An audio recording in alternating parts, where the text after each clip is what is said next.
People in many parts of the world use English in unique ways. I think in Hong Kong, from where I come from, um, like we also have our like Canton English or Mm. Chinglish.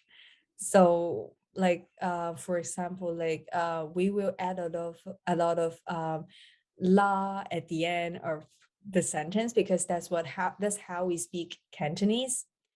I think my English is like in the between, in the midway between the English and the standard English. Some Canadian specific slang are things like toque for a hat that's woolen. I've heard cap and beanie before, and I don't know why those are words other people use, but we've always said toque. Things like Chesterfield for couches, little things that sometimes people are confused about, and then washroom versus restroom is a big one I get called out on in the States whenever I'm there. They don't know what I'm talking about. A lot of people make positive comments about my accent, which I find really funny because New Zealanders think that we have a terrible accent, but other people seem to like it. Say the English I speak is more like a British English, which is different from a sort of American style English. So I think maybe it depends where you are. Well, my accent, of course. And I think some of the words I use are more like British as opposed to American. Like I would say, I'm going to put my wrappers in the rubbish instead of the trash. That's one example. English is my native language. I also would probably add that within the context of English being my language, also African American English, more specifically, if I were to speak about the type of English that I speak. Even within the same country, many varieties of English are spoken in different geographical regions. England's a weird country when it comes to specific accents. I'm from Manchester. 30 miles, 50 kilometres, give or take, down the road is Liverpool, and our accents couldn't be any more different. Whereas in a country the size of Canada, accents, sure, there is different accents from the different sides of the country, but they could be hundreds or if not thousands of kilometres apart. And just Manchester and Liverpool being 50 kilometres apart, London's a few hundred kilometres, and there's a whole bunch of different accents in London itself. So. In other parts of the world, unique words or expressions of English are used. Sometimes the same word carries a different pronunciation or meaning, and this invites various reactions from listeners. When there is an element calcium, for example, so the way how we say calcium, in India I would say calcium, in Europe also there's a calcium, but here they make fun of her because she inherited that pronunciation from me, and she says in the class calcium, and everybody says it's a little funny. It's not a calcium, it's what? Calcium. Calcium. Every single element in Europe also, if you look at that, they are pronounced differently. I remember one particular instance where I used the word panel beating.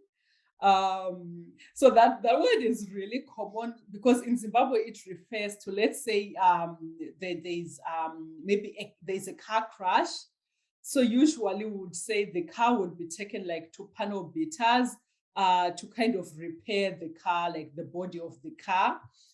So that's one word that I remember that actually I had like that my professor, I used that word, and I remember my professor was like, "Oh, what do you mean?" Because I'd used that expression kind of referring to because in Zimbabwe we would use it when you're talking about maybe polishing up something.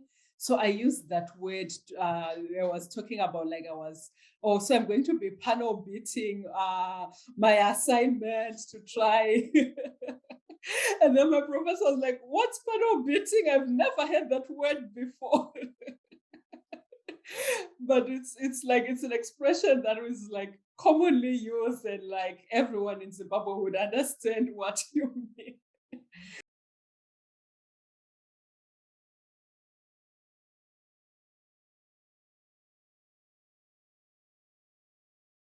Panel beating. Yeah, it has no particular meaning. Panel beating my essay. No idea. Panel beating. Is it violent? Like sounding like panel beating? Sounds like it could be. Is it like building? Panel beat my essay like tonight. you've got to really rush and like do just it and gotta- get it done. Like stay up all night, do it in 12 hours. I'm looking at you for clues. Panel- I'm yeah. like, is it right? Panel beating? Panel beating. I have no idea what that means. It's just like I'm going to ask my daughter that question. She's a psychologist, so I'll ask her that question. But that's interesting. Using a panel, like hitting someone. The parole board. Our friend from Zimbabwe said that. I'm from Zimbabwe. You've never heard of that expression? Oh, okay. Okay. Communicating in English raises questions like, what's the proper way of using English? And why do we use English anyway? So first, let's hear how people understand what standard English is and how it relates to their lives. In a Canadian context, it would be a CBC commentator like Stephen Quinn in the morning. I think people in the news reporters speak standard English, and professional speakers will speak standard English. Thinking about this growing up in Ireland, television is probably a good place to start. So I might have been looking at the news, for example, BBC News, and then you have someone speaking RP, British English, reading the news live from the BBC. And then I could switch the channel and watch the Irish news on the Irish equivalent, that would be RTE. And they would have a different version of English, but it would also be standard. It's the standard sort of newsreader dialect in Ireland. To me, I think standard English is appropriate grammar and native English, and like fluency is also a key criteria in standard English, I think, because like the speed or the fluency in our conversation should be very smooth, and then we don't have to think or like translate to another language. There are actually, so I'd like to, if I can I can use a more proper English, more proper pronunciation. So it's more better, I think. I would have to distinguish, of course, then between the speaking and the writing. Because for the writing component, that's where the standard English comes in terms of academic writing. There is a format, there's a way to lay it out. I mean, if you're doing an APA or MLA or whatever, there's certainly the structural basis of how you're presenting something, but then there's the requirement to use, syntax and grammar and so on appropriately so that people will be able to read it. So yes, I think it's important that academic writing is to a standard where everyone can read and understand it. I find that written English is actually good to know the standards because it helps to increase the clarity. Every place, every society, there's always a standard how you do things. So that is what I mean by a proper way. One of the things for me as a large African American man, I'm 6'3", 200 plus pounds. There's some unconscious stuff that I know goes on with me around white comfort. And so speaking quote unquote standard English is a part of the way of not only connecting, but also making people feel comfortable. I guess I'll go with something that Malcolm X said. He said, where you're in France and you want to talk to someone who's French, you need to know how to speak French. What I find here is that when I'm speaking to, quote unquote, using the mainstream way in which Canadians speak, it's important to be able to be effective in communicating. Some people who are not speakers of standard English desire to speak like a native speaker, but some don't. Yet others even reject the idea of standard English. Some students or parents in Taiwan, like they all, like I believe, I would not say all of them, but I think a big part of people will try to pursue like whole accurate or like standard accent. I want people to aspire me. Wow, I like your English, I like your accent, you like a native speaker. It makes me like feel more comfortable or like confidence. And actually, I'm not a native speaker in Japanese. I was born in China, and when I was 13, I moved to Japan and I learned Japanese. And I spent maybe about 10 years to start to learn Japanese. And now, like everybody cannot recognize I'm not a native speaker in Japanese. So yeah, I'm really interested in the diversity of the accent of the place, like British and also American or Canadian or anywhere else. And I'm really interested in these differences, and I really like these accents. So maybe I agree with the accent, like Japanese accent or Asian accent. I think I like it.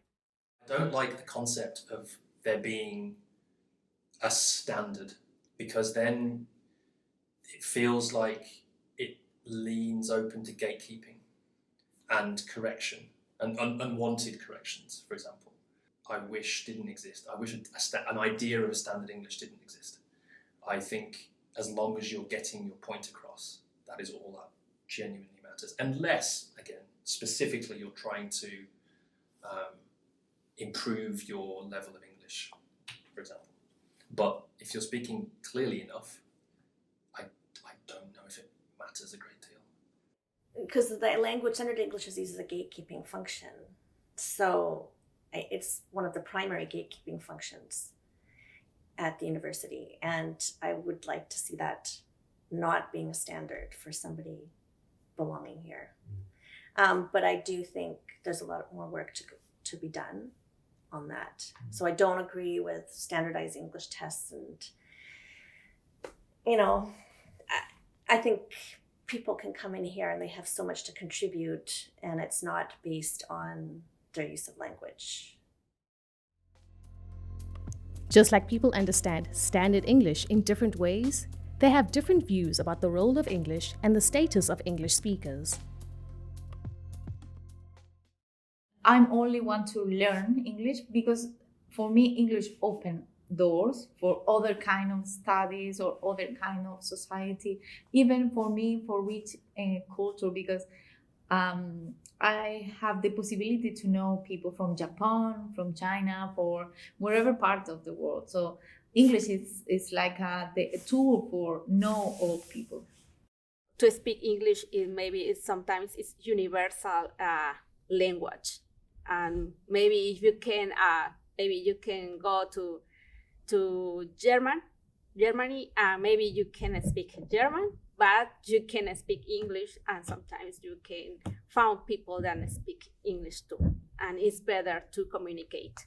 Now in Mexico, it's common that you have a bilingual schools. I want to my kids learn English because I think that they will have a better education than me. It's for some reason the people have this impression that if you say anything in English, it's just like, oh wow, must be very intelligent. Not necessary. I know in India this thing is there since childhood. I have seen that also. If there is a kid, if you learn in your own language, and if somebody starts speaking in English, then you suddenly have that, because 200 years of the Britishers ruled India.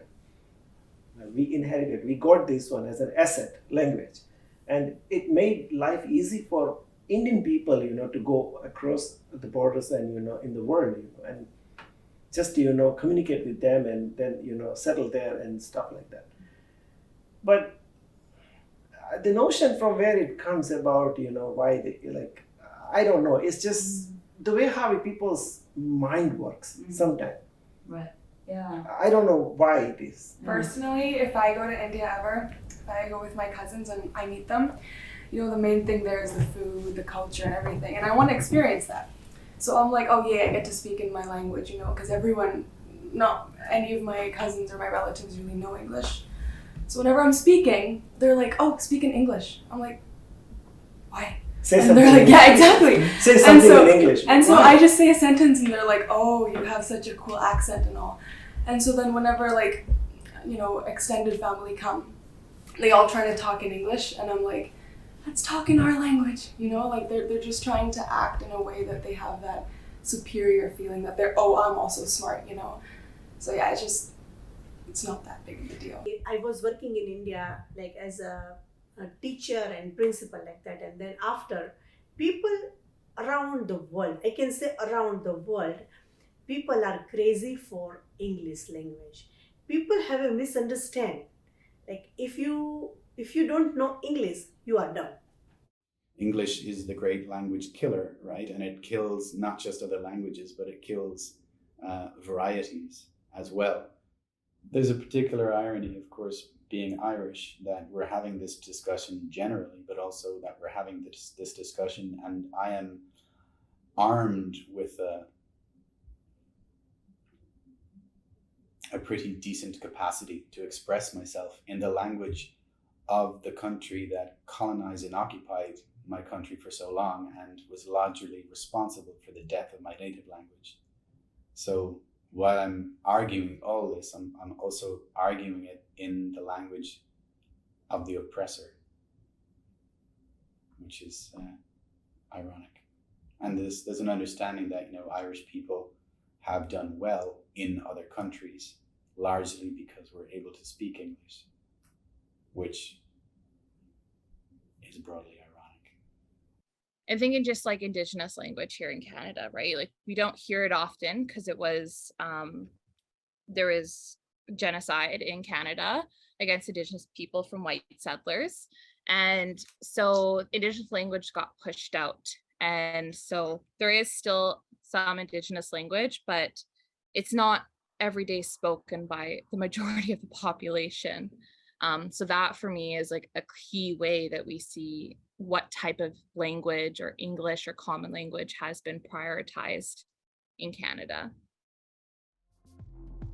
In many parts of the world, diversity is valued, but when it comes to language, deviations from the standard are often treated as odd, funny, or inferior. People can overtly make fun of how others speak.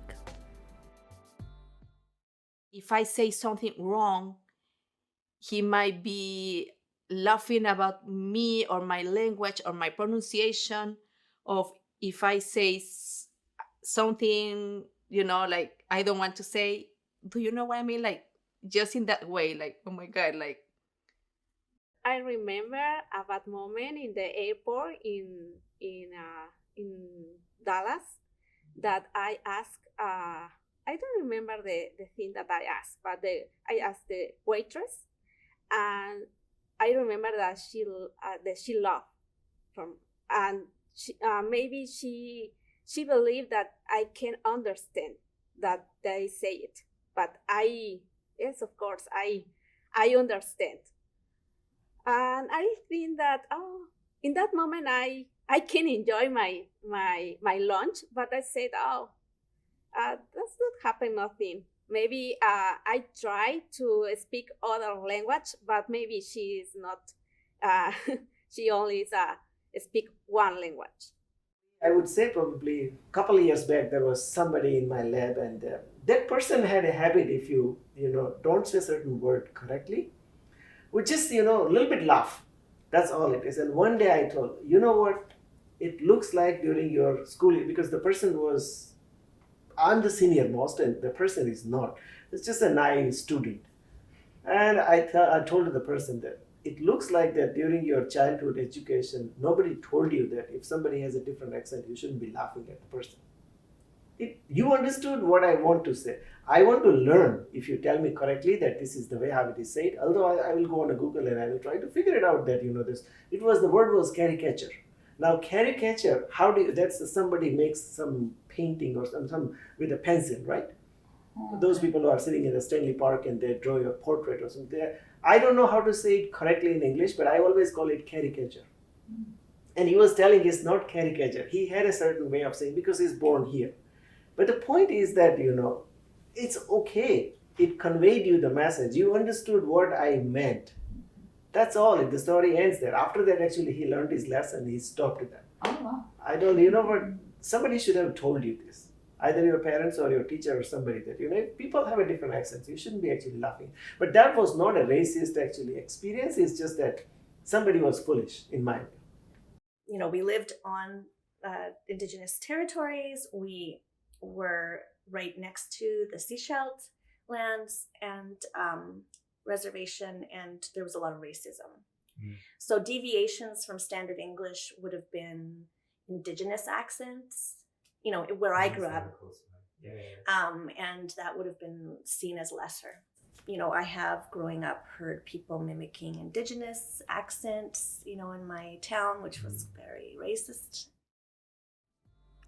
Sometimes people experience unpleasant or even offensive encounters in everyday communication. But some native speakers are more sensitive and understanding. One time this guy came up to me and he's like, "Can I ask you something?" I'm like, "Sure." He's like, "Do you speak Indian?" I'm like, "Do you have any idea how many languages there are in India?" And no, I don't speak Indian. So yeah, that gets frustrating. Just when traveling, because I lived so long in Canada, I feel Canada is my home now. So when people ask me where you're from, I say I'm from Canada, and they can hear accent in my language. So they're like, "No, where you really from?" And I'm like, "I'm really from Canada." It's like, no, but where you were originally from? Then I say like, "Okay, I'm from Belarus." That's what you want to hear. So that's a little bit like, for me, just like, why can't I be from Canada? I am from Canada. Now I'm working at a cafe as an assistant manager. I do like just a regular barista job, and also I train new staff, and sometimes I do that inventory or something like that. Sometimes my boss treated me like I don't not useful but unuseful, but because I don't speak English properly, they ask someone else to do something, even though it's my job. A lot of employees at Starbucks, I found often the stores I worked at, a lot of them just moved to Canada, or they're on a study permit or a work permit. So they only worked a few hours a week, but a lot of them had English as like a second or third or fourth language. So when I was training them, I had to be really careful in what terms I used to talk to them, because it wasn't always, sometimes when I would say, "Oh yeah, I told you this before," but I would tell them, "Can you please go jump on the register?" So for me and maybe some other people, that just means go stand at the register. You're now the person on register. You're going to use the register and you're going to help customers. But for them, when I said it, they're like, all this was, they got really confused because they're like, "You want me to physically jump on the register? This doesn't make sense." And once they told me that, I was like, right, I can't, this is not the language that they would understand. It's, "Can you please go stand at and use the register?" But it was one of those things that I said so casually because everyone else, most people I work with, they would understand it because that's just something you say. But then after training, I realized that's not a normal thing to say, and it's a way we use certain terms and language that isn't maybe common to a lot of people or isn't taught to people in common language. These experiences often cause negative feelings. They can also reduce diverse English speakers' confidence. I was nervous and I was not very confident with my English, and I seldom, spoke in the class because I was afraid. Because I think I thought that I was a strange student. When people made some of these, like I call them autocorrect, it made me feel, sometimes it makes me feel a little bit like self-conscious. And it also kind of reduces my confidence a little. Because coming to Canada, I was like really self-conscious, especially about my accent. And when I've come across these corrections, it has really made me feel like self-conscious. Sometimes I've actually lost my confidence, and sometimes I've even thought of like maybe I need to take some language, some English course, maybe try to work on my pronunciation a little bit. Yeah, so that's been a little disheartening at times. Oh, I've had it, I think, over the course of my life.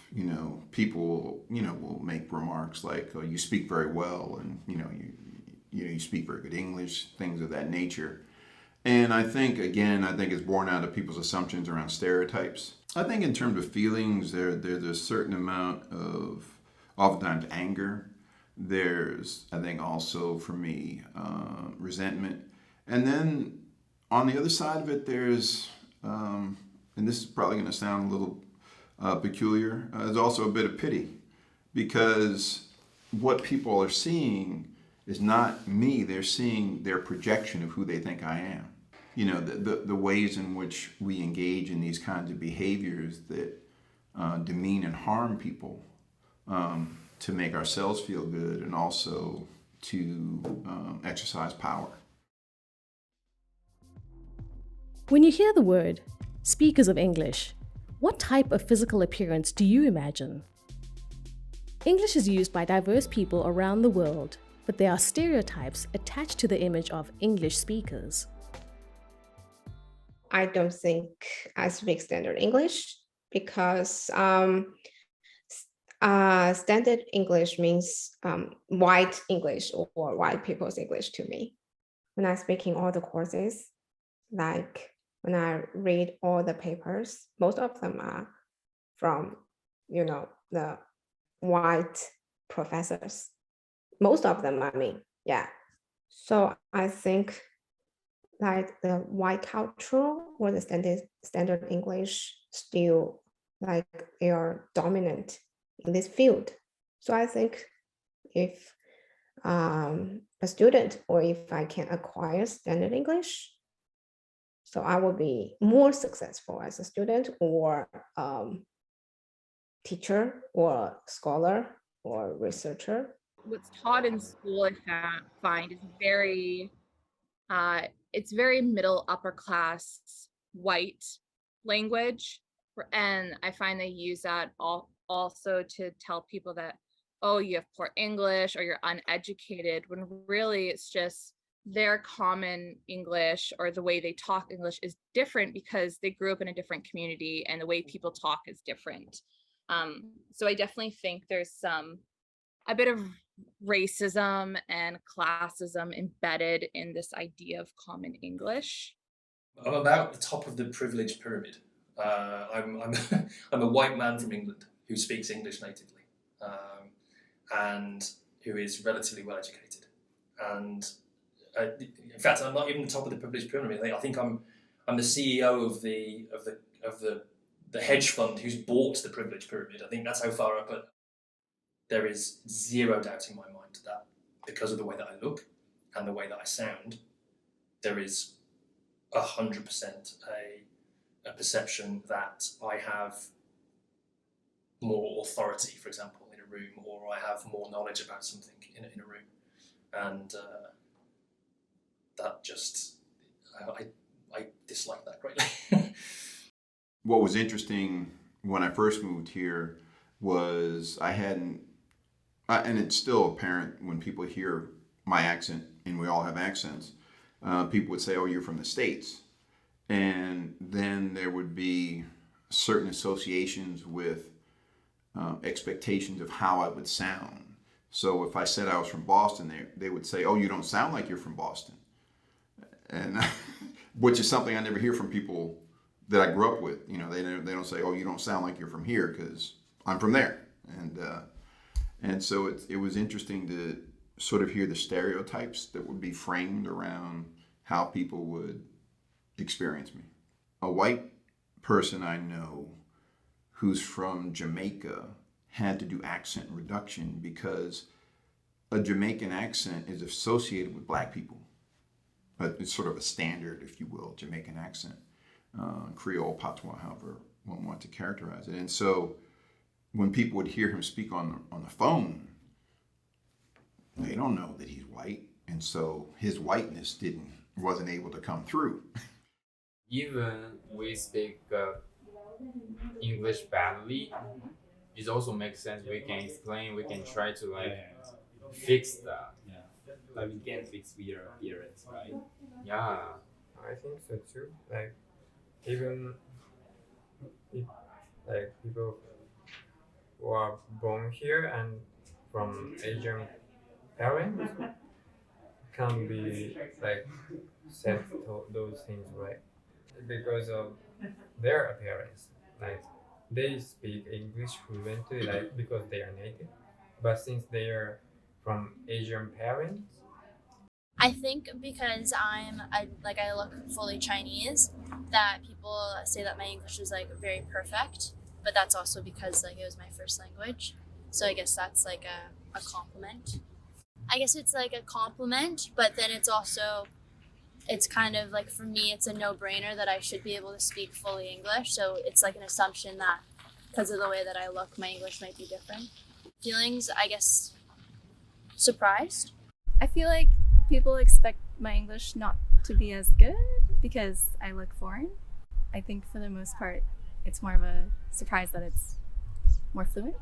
I guess I don't look the way that most Western people look here.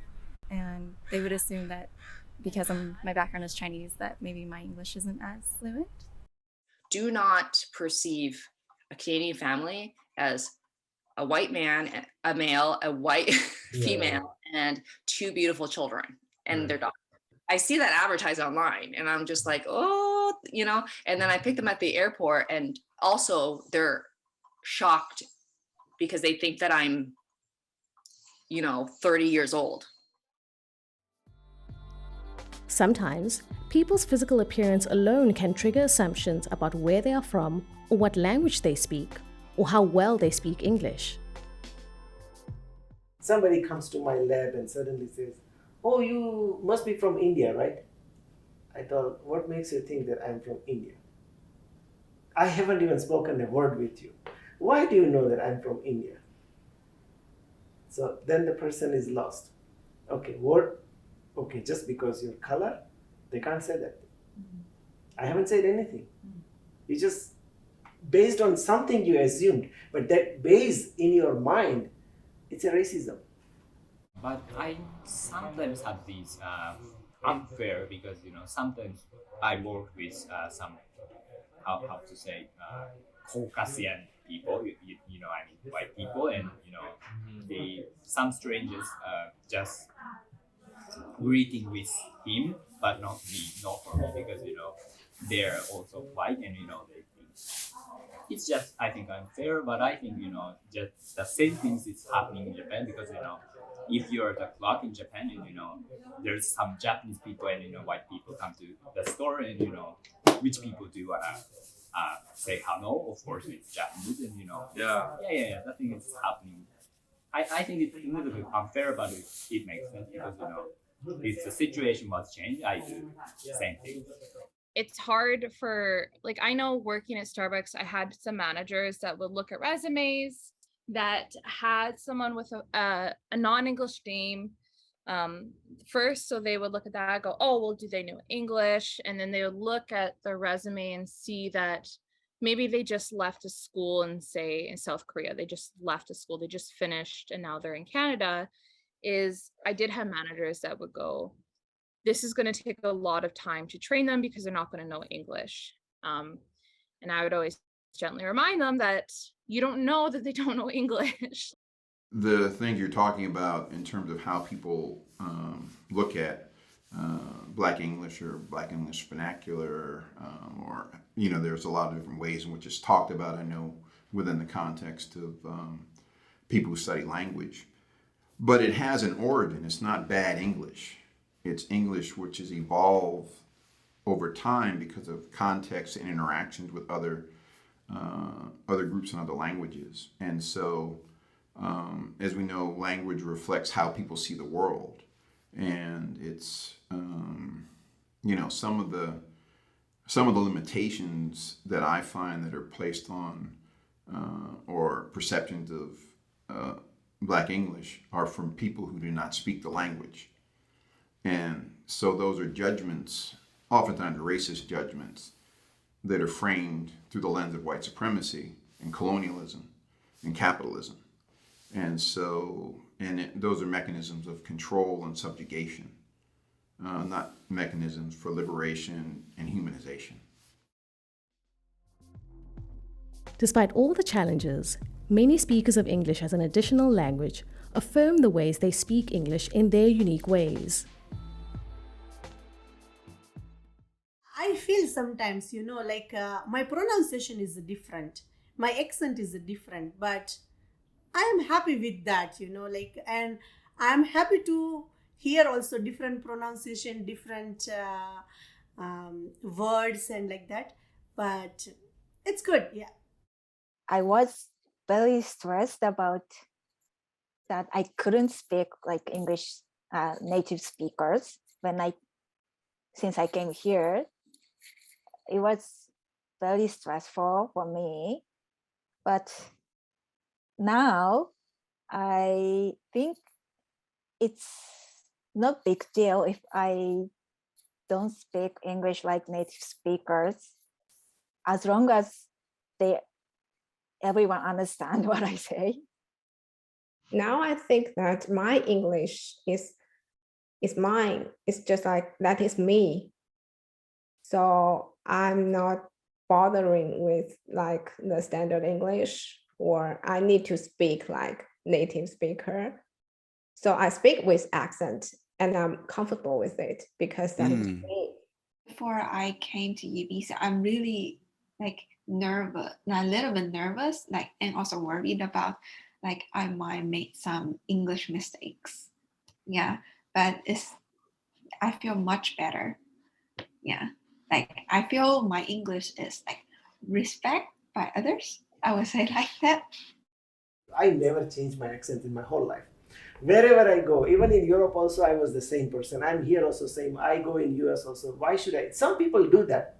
When they start talking with the white people or those people whose native language is actually English, they change their dialect and their pronunciation, everything changes.